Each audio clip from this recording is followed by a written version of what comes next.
Salah satu yang memperkuat dan melatar belakangi saya niat banget untuk merintis usaha itu adalah karena saya saat itu single parent.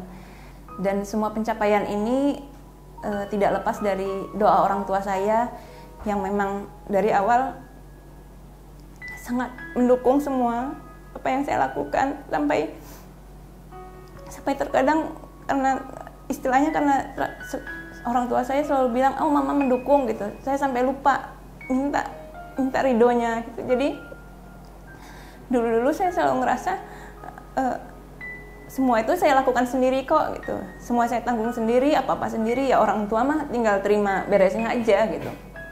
Saya lupa kalau ternyata saya bisa sampai sekarang pun itu peran terbesarnya dari orang tua saya. Dan pada saat saya lagi bermasalah pun, yang paling saya ingat, saya pernah melihat orang tua saya setiap sholatnya itu selalu ngedoain saya. Padahal mungkin kalau anak ngedoain orang tua juga suka lupa, tapi kalau orang tua ngedoain anak itu nggak pernah lupa.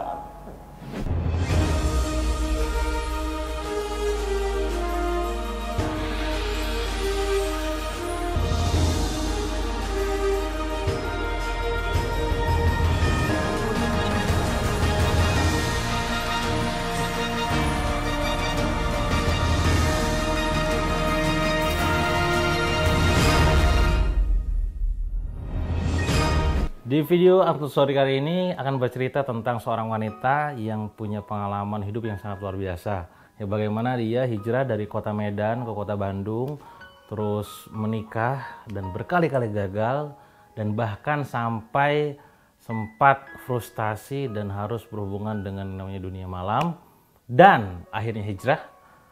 Sebelum pada akhirnya ia menemukan jalan hidupnya menjadi seorang pengusaha dan menggarap banyak bisnis, salah satunya adalah fashion dan juga kosmetik. Tapi di balik kisah hidupnya yang sangat luar biasa, mengkhawatirkan, ada pelajaran penting yang bisa kawan-kawan simak dan bisa ambil hikmahnya. Apakah itu? Dan bagaimana cara dia bisa keluar dari masalah ujian yang bertubi-tubi, dari mulai kakaknya yang sakit, dari mulai kisah pernikahannya dan juga bisnisnya. Langsung aja simak videonya sampai selesai. Assalamualaikum warahmatullahi wabarakatuh. Saya Susi dan hari ini saya akan sedikit menceritakan kisah perjalanan hidup saya. Aslinya saya itu orang Medan. Jadi dulu dari lahir sampai SMA saya tinggal di Medan, lalu sejak tahun 2003 saya hijrah ke Bandung untuk kuliah di salah satu perguruan negeri di Bandung ini. Sampai tahun 2007 saya lulus, lalu setelah itu seperti biasa, kalau begitu lulus saya kerja di berbagai perusahaan swasta, mencoba berbagai pekerjaan, lalu hingga tahun 2012 saya memutuskan untuk menjalankan usaha bersama teman saya, yaitu usaha baju muslim yang berjalan hingga sekarang. Usahanya itu namanya Esme Fashion, mulainya itu tahun 2012, tepatnya bulan Oktober. Jadi sampai sekarang sudah berjalan selama 7 tahun. Tahun 2012 saya ingin memulai usaha. Salah satu yang memperkuat dan melatar belakangi saya niat banget untuk merintis usaha itu adalah karena saya saat itu single parent. Jadi karena saya sudah menikah dan lalu berpisah dengan pasangan saya saat itu, dan saya mempunyai anak. Saya ingin mempunyai waktu lebih banyak bersama anak saya, namun juga bisa menghasilkan dari rumah. Dan pada saat itu kebetulan ada teman saya yang ngajak saya join, yuk bikin usaha bareng yuk, yaitu baju muslim. Nah, karena kondisi saat itu saya sendiri, orang tua saya, tepatnya mama saya pun yang dari Medan hijrah ke Bandung, niatnya untuk nemenin saya, mendampingin saya agar saya bisa lebih fokus juga bangun usahanya dan tetap bisa ngedampingin saya dan anak saya. Jadi mama saya pindah ke Bandung, meninggalkan sementara papa saya yang sendirian di Medan saat itu. Sejalan usaha berjalan setahun, alhamdulillah semakin meningkat, semakin membaik usaha saat itu. Lalu tiba-tiba di tengah usaha berjalan, abang saya sakit. Abang saya itu adalah abang kandung saya satu-satunya yang saat saya pun pergi meninggalkan Medan dan ke Bandung itu sebenarnya karena ngikutin abang saya. Awalnya pun saya kenapa mau kuliah di Bandung mungkin yang menguatkan itu karena pengen idola saya itu abang saya. Jadi abang saya dulu kuliah di ITB juga. Saya di ITB, abang saya kuliah di ITB, dan memang namanya adik benar-benar mengidolakan kakak ya. Kakak saya sekolah di mana saya ngikut saat dia merantau dari Medan kuliah di Bandung. Bagi saya dia itu benar-benar sosok idola banget lah. Saya pengen kayak abang. Sampai waktu kalau dulu namanya UMPTN ya, milih kuliah itu pun juga yang penting ITB lah, jurusannya apapun apa aja lah. Saya tanya ke abang saya apa bang yang bagus kalau untuk perempuan. Oh ini saya ngikut aja gitu, karena memang saya benar-benar mengidolakan abang saya. Tapi ya mungkin kondisi orang beda. Pada saat itu abang saya sedikit bermasalah di kuliahnya. Dia sendiri yang memutuskan tidak melanjutkan kuliah dia di ITB. Jadi bukan DO karena nggak mampu, cuma mendeokan diri karena kemauan sendiri, yaitu masalah dia sendiri. Setelah itu dia memutuskan dulu main band. Jadi main band, dia memang suka musik, dan band itu adalah passion dia saat itu. Dan saya pun karena saya memang adik yang sangat mengidolakan kakak saya, ngedukung dia juga. Pada saat itu saya jadi manajer band dia. Jadi manajer band, jadi saya nyari, itu berbarengan saat usaha SME saya ya. Jadi saya nyari job ke kafe-kafe, nyariin job lah. Jadi abang saya dulu aktivitasnya sehari-hari itu main band, jadi main gitar. Jadi di rumah dulu itu dibikin studio mini, studio kecil-kecilan untuk latihan abang saya, dan juga untuk direntalkan juga ke umum pada saat itu. Nah, seiring itu berjalan dan usaha SME saya juga baru, abang saya tiba-tiba jatuh sakit. Dan sakitnya itu tidak ada tanda-tanda sebelumnya, misalnya apa gitu, enggak. Abang saya sehat, badan besar, gagah, jarang sakit. Dan pada saat itu dia baru menikah sekitar 6 bulan kalau nggak salah. Tiba-tiba pulang dari ngeband, mau bangun subuh, mau salat, dia pandangan berkunang-kunang, nggak bisa dengar sama sekali, nggak bisa bangkit, muntah-muntah. Saat itu kita langsung panik, ini kenapa? Sebelumnya nggak ada masalah apa-apa, jadi tiba-tiba bilang muntah-muntah terus. Aku nggak dengar apapun, pandangan berkunang-kunang terus, dan dia nggak bisa menggerakkan setengah badan dia saat itu. Nah, kita panik, dan karena memang pada saat itu di Bandung ya cuma ada saya, abang saya, istrinya, dan ibu saya yang ikut ke saya saat itu. Ya kita langsung bawa ke rumah sakit di kota Bandung, rumah sakit negeri di sana. Setelah dicek, ternyata itu ada tumor batang otak, namanya kavernoma, kalau nama medisnya kavernoma. Setelah melakukan perawatan di sana di rumah sakit negeri di Bandung, dari pihak rumah sakit tidak bisa ngasih solusi lebih, dalam artian tidak berani mengambil tindakan operasi. Jadi kalaupun penanganannya ya hanya pemberian obat antiinflamasi gimana agar si tumornya itu tidak semakin membesar gitu. Jadi ya istilahnya kayak menunggu waktu aja. Dan dengan kondisi seperti itu abang saya nggak mau. Dia bilang ya mending saya mati sekalian gagal operasi daripada menunggu ujung-ujungnya ya harus berakhir juga, dia bilang gitu secara kasarnya. Akhirnya saya cari informasi di mana yang bisa menangani kasus ini. Pada saat itu tahun 2013, kejadian 2013. Kalau sekarang saya nggak tahu ya, dunia medis kan pasti sudah berkembang. Kalau sekarang mungkin kavernoma itu bisa tertangani dengan baik di manapun di Indonesia, saya nggak tahu. Cuma kalau pada saat itu adanya penanganan kasus itu hanya di Singapura, dan untuk kesana biaya sangat besar pastinya. Sedangkan orang tua saya sudah pensiun, dan kalau dibilang harta pun ya nggak punya lebih lah, paling hanya rumah aja gitu. Akhirnya kita cari-cari informasi lagi, karena biaya ke Singapura terlalu gede. Saya dapat informasi di Rumah Sakit Siloam Tangerang. Selesai dari RSAS, kita konsultasi dengan dokter yang menangani di RSAS. Dokter dari RSAS juga sangat mendukung, oh silahkan gitu. Cuma karena memang namanya rumah sakit negeri pasti rujukannya ke negeri lagi. Jadi saat itu kita dirujuk ke RSCM, dari RSCM silahkan minta rujukan lagi ke rumah sakit yang memang dirasa layak, yaitu kalau kita kan milihnya Siloam. Akhirnya kita minta pengajuan keluar dari rumah sakit RSAS, kita berangkat itu di hari itu juga. Jadi benar-benar cepat karena kasus abang saya itu kalau misalnya dilamakan ya, karena tumornya ini bukan tumor daging tapi tumor pembuluh darah. Jadi darah membeku di dalam pembuluh darah, namanya itu kavernoma. Kalau misalnya dilamakan hitungan hari aja, kalau itu pecah bisa kena ke saraf lain, ya sistem sarafnya bisa terganggu karena kayak fungsi detak jantung, pendengaran, panca indera semuanya fungsinya di sana gitu. Akhirnya di hari yang sama kita langsung memutuskan pergi ke RSCM. Dari RSCM ternyata pun mereka tidak menyanggupi, kalaupun ada beberapa kasus operasi yang sudah kita tanya ke dokternya di sana berakhir dengan meninggal pasiennya. Akhirnya yaudah kita ke Siloam aja. Sampai di Siloam kita beranikan aja konsultasi di sana, dokter menyanggupi dan ternyata dengan biaya yang cukup besar pada saat itu karena memang Siloam itu kan rumah sakit swasta yang tergolong mewah pada saat itu ya, dan belum ada yang istilah BPJS gitu, nggak ada, dan kita pun full pengobatan pakai dana pribadi, tidak ada dari asuransi.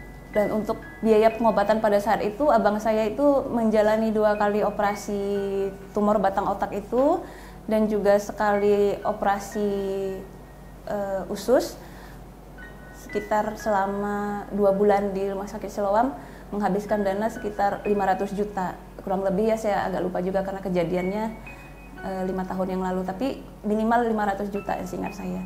Dan untuk menutupi biaya itu, karena memang dari keluarga juga sudah tidak ada aset lagi, akhirnya kita memutuskan untuk meminjam ke bank instan ya, bank instan yang biasa itu yang 3 hari cair gitu, karena kalau meminjam pun ke bank legal prosesnya cukup panjang dan lama, karena sedangkan ini kita harus mengambil keputusan cepat dalam beberapa hari. Akhirnya orang tua saya menggadaikan surat rumah yang satu-satunya yang dimiliki saat itu, dan memang harta satu-satunya dari orang tua cuma itu, kita gadaikan ke bank.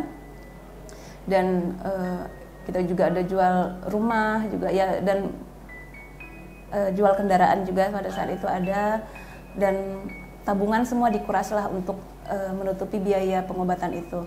Dan bahkan pun pengobatan itu masih tetap berlanjut sampai hari ini, karena setelah kasus penyakit batang otak abang saya itu selesai, ternyata ada masalah baru, yaitu usus bocor. 5 tahun lalu usus abang saya bocor lalu disambung, tapi ternyata penyambungannya gagal.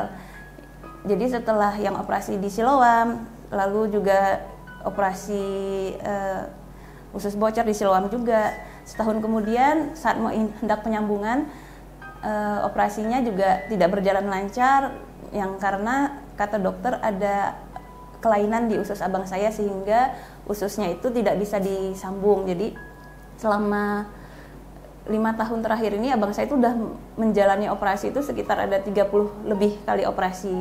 Yang 25 kalinya itu adalah operasi penyambungan usus tadi itu. Jadi ususnya bocor, dia pakai kantong ileostomi, lalu ingin disambung tapi gagal, akhirnya diulang lagi, disambung lagi, itu berpuluh-puluh kali. Itu dilakukan di rumah sakit negeri di Bandung ini.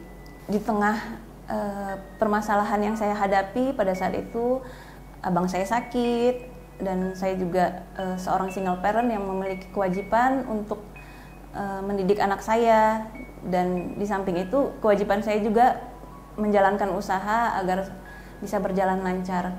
Akhirnya usaha saya pada saat itu pun juga mengalami masalah. Sebenarnya masalahnya berawal dari saya sendiri. Obsesi saya terlalu besar mungkin karena saya berpikir saya ini punya tanggungan besar, saya harus membantu keluarga, saya harus bisa menjadi ibu dan bapak bagi anak saya, sehingga hal-hal itulah yang membuat ambisi saya besar tanpa pertimbangan yang matang. Akhirnya usaha saya mengalami banyak masalah, produk numpuk, ratusan juta, tagihan ke supplier jalan terus, sementara beban operasional juga terus membengkak dari hari ke hari. Di tengah permasalahan usaha dan keluarga saya ini, sebenarnya saya kemarin itu pernah menikah lagi juga. Jadi menikah yang kedua kalinya, namun hanya sebentar. Dan keputusan saya untuk menikah lagi itu memang saya ambil, saya rasa cukup gegabah. Yang pertama, saya kurang minta ridho orang tua saya. Jadi pada saat itu mungkin saya ngerasa, saya sudah dewasa, saya sudah besar, dan semua saya tanggung sendiri, keputusan pun saya tanggung sendiri, ya udah nggak usah terlalu gimana-gimana gitu. Jadi nggak yang terlalu minta ridho orang tua, hanya sekedar saya pengen nikah lagi gitu. Ternyata benar, orang tua saya juga sebenarnya sudah kurang ridho sebenarnya dari awal, cuma karena mengiyakan aja, dan benar tidak berjalan seperti yang saya harapkan. Akhirnya saya berpisah lagi yang kedua, di tengah permasalahan keluarga, usaha saya pun juga yang banyak bermasalah, dan permasalahan saya pribadi, itu semua saya rasakan di waktu yang bersamaan. Dan pada saat itu orang tua saya, bapak masih di Medan, karena adanya beban tanggungan hutang ke bank untuk menyelesaikan biaya pengobatan abang saya yang sebelumnya. Akhirnya orang tua menjual rumah yang di Medan, rumah satu-satu yang di Medan. Bapak saya memutuskan untuk ikut saja ke Bandung, untuk ikut saya di sini, menemani anak-anaknya, dan bareng lagi sama mamah di sini di Bandung. Dan dari hasil itu, untuk menyelesaikan segala hutang yang ada di bank, dan juga menyelesaikan segala permasalahan di usaha saya pada saat itu. Kalau saya ingat itu sekitar 350 juta yang diberikan orang tua agar usaha pada saat itu bisa kembali berjalan, menyelesaikan tunggakan dan juga melancarkan kembali biaya-biaya operasional yang sudah menunggak. Setelah itu saya meniatkan diri memang untuk ingin memperbaiki semuanya. Yang pasti memperbaiki diri saya sendiri, memperbaiki diri saya pribadi, sehingga bisa mengelola usaha dengan baik dan juga menyelesaikan masalah di keluarga. Dari niat itu, lalu saya bertemu dengan suami saya yang sekarang. Suami saya yang sekarang itu awalnya membantu saya di bagian produksi, karena saat itu produksi sangat butuh bantuan, dan saya ketemu dengan beliau yang menjadi kepala produksi di usaha saya Esme Fashion, dan alhamdulillah usaha saya semakin kesini semakin membaik. Sejak bertemu dengan suami saya pun juga diajarin, pelan-pelan dituntun untuk lebih memperbaiki diri ke arah yang lebih baik. Usaha saya alhamdulillah berjalan lebih lancar, dan sejak setahun yang lalu saya bergabung di BL, dan sekarang sudah menjadi distributor BL, alhamdulillah. Selama setahun bergabung di BL ini, saya bisa menjadi top 1 agen, alhamdulillah, selama 11 kali, dan membina tim kurang lebih sekitar 600 orang hingga sekarang. Dan sejak 2 bulan terakhir, alhamdulillah saya sudah upgrade menjadi distributor BL. Dan semua pencapaian ini tidak lepas dari doa orang tua saya, yang memang dari awal sangat mendukung semua apa yang saya lakukan, sampai terkadang karena istilahnya karena orang tua saya selalu bilang, "Oh, mama mendukung," gitu. Saya sampai lupa minta ridhonya gitu. Jadi dulu saya selalu ngerasa semua itu saya lakukan sendiri kok gitu. Semua saya tanggung sendiri, apa-apa sendiri, ya orang tua mah tinggal terima beresnya aja gitu. Saya lupa kalau ternyata saya bisa sampai sekarang pun itu peran terbesarnya dari orang tua saya. Kalau yang paling saya ingat pasti saat usaha saya lagi terpuruk-puruknya. Mungkin kalau orang tahu itu bangkitnya usaha itu yang saya ceritakan selama ini ya karena saya yang hebat, karena saya yang punya strategi ABCD, saya yang bisa kuat bertahan, dan saya yang bisa punya inovasi segala macam. Padahal enggak sih. Dan semua itu ya karena dukungan dan doa orang tua saya, pengorbanan orang tua saya. Yang selama ini saya nggak pernah ceritain kalau di balik keluarga saya yang sakit, abang saya yang sakit, usaha saya yang pernah curat marut, saya yang pernah nggak benar, semua itu bisa kembali membaik itu karena pengorbanan orang tua dan doa orang tua yang tiada henti. Dan pada saat saya lagi bermasalah pun, yang paling saya ingat, saya pernah melihat orang tua saya setiap sholatnya itu selalu ngedoain saya. Padahal mungkin kalau anak ngedoain orang tua juga suka lupa, tapi kalau orang tua ngedoain anak itu nggak pernah lupa. Saya berantem sama mama karena kesalahan saya sendiri, karena saya yang egois, karena saya ngerasa saya nggak usah diatur, saya mandiri kok, saya punya usaha sendiri, saya apa nggak mau dengerin omongan orang tua. Tapi kalau orang tua itu nggak pernah lupa doain anaknya, segimanapun salahnya anaknya sama dia. Dan kalau saya bilang memang di antara keempat anak mama yang mungkin yang agak keras kepala itu saya, karena saya itu nggak bisa ngomong baik-baik gitu kan. Jadi kalau ke mama tuh nggak yang bisa ngomong apa ya, orang kan ada anak yang bisa ngomong mama apa gitu, jadi nggak bisa berbahasa basi gitu ke orang tua. Padahal saya tahu mama selalu doain saya sampai saya gagal berumah tangga. Mama selalu doain saya, mungkin dia pun juga tahu mungkin kesalahan itu kesalahan anaknya. Gimana namanya orang tua nggak mungkin nyalahin anaknya. Jadi selalu gimana pun juga ngedoain ke saya, usaha saya nggak bener, padahal salahnya saya, tapi orang tua doain saya gitu. Gagal lagi berumah tangga, ngedoain saya terus. Tapi alhamdulillah doa mama saya insya Allah terkabul, dan saya bertemu dengan suami saya yang sekarang yang memang seperti yang didoakan mama saya. Mama saya selalu berdoa sejak saya gagal yang kemarin-kemarin agar saya bertemu dengan yang memang imam yang bisa membimbing saya.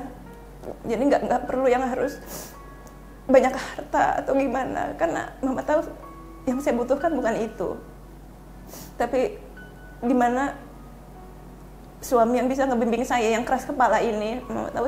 Mama saya tahu itu, dan alhamdulillah ketemu suami saya yang sekarang. Ada sedikit kesimpulan yang ingin saya sampaikan dari kisah perjalanan hidup saya ini, bahwa dari segala permasalahan yang ada, apapun itu, jangan pernah lupa untuk minta doa dan ridho orang tua. Karena terkadang kita merasa kita sudah hebat, kita merasa sudah mampu, sampai kita melupakan hal yang paling utama, itu ridho orang tua. Jadi buat teman-teman yang sekarang masih dikaruniai orang tua, jangan sia-siakan, selalu minta ridhonya, karena seperti teman-teman ketahui bahwa doa orang tua itu adalah doa yang paling makbul, paling dikabulkan Allah. Jangan sia-siakan orang tuanya, apalagi jika orang tua kita masih ada. Pesan saya juga buat teman-teman yang sekarang sedang menghadapi segala masalah, ujian ataupun cobaan apapun juga, jangan pernah menyerah dengan segala keadaan, karena terkadang kita ngerasa saat ngejalaninnya kok gini-gini amat ya, kok berat amat. Padahal setelah kita bisa melewati itu semua, kita akan tahu ternyata setiap jalan yang sudah ditetapkan Allah itu ada hikmah yang dapat kita ambil. Buat teman-teman sekarang yang banyak menghadapi masalah, baik itu ujian, cobaan, ataupun sedang ditimpa musibah, apapun itu selalu terima, hadapi dengan ikhlas, dan yakini bahwa segala permasalahan itu pasti akan ada jalan penyelesaiannya. Karena terkadang kita suka menyalahkan takdir Allah, padahal sebenarnya setelah kita menjalaninya itu, kita baru tahu ternyata ada kisah manis di balik itu semua. Terkadang saat kita sedang menghadapi ujian, dan ujian itu kita rasa sangat berat, kita suka menyalahkan Allah. Kenapa sih kok harus kita yang menghadapi ini? Kenapa ujian seperti ini, seberat ini harus ada di kita gitu? Masalah menumpuk, kenapa harus kita? Kenapa nggak orang lain gitu? Kita suka menyalahkan Allah. Kok Allah gini-gini amat sama kita sih? Padahal di balik itu semua, kalau kita berhusnuzon dengan ketetapan Allah, ada hikmah yang bisa kita ambil gitu. Yang penting selalu berhusnuzon dengan apapun itu ketetapan Allah, baik itu baik ataupun buruk, karena pasti Allah yang tahu apa yang terbaik untuk kita, dan selalu yakini bahwa semua ujian itu Allah berikan sesuai dengan kemampuan hambanya masing-masing, dan pasti ada jalan keluarnya. Itu saja cerita yang saya sharingkan pada hari ini. Semoga ada hikmah yang dapat teman-teman ambil dari kisah saya ini. Lebih dan kurangnya saya mohon maaf dan mohon undur diri. Assalamualaikum warahmatullahi wabarakatuh.